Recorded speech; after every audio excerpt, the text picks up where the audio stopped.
Now, everybody wants to know this question, or the answer to the question right here. How do you generate revenue with a podcast, right? Because if you're just going to do it, then it just doesn't make sense.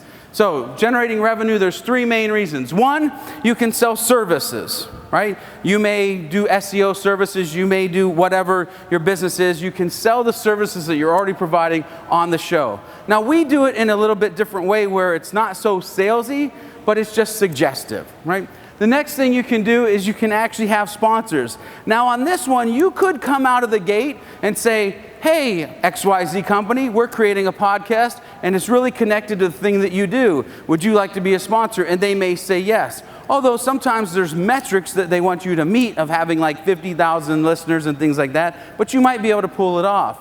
The other thing that you can do is maybe do something like the Hubcast. We waited till episode 54. 54 episodes. That's over a year if anybody's counting the weeks because it is a weekly show.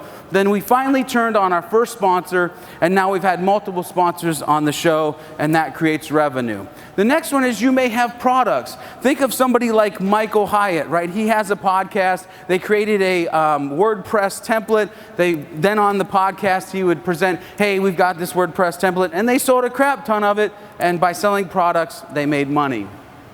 So the Hubcast, we, 2 years ago, started this podcast. We went into a niche market. We made sure we were consistent. We made sure we were scalable.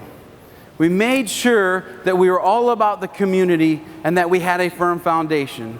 And folks, I can sit here and tell you the reason that you might want to create a podcast moving forward is because in 2015, between events and workshops, this small little podcast did well over 6 figures of revenue for thesalesline.com.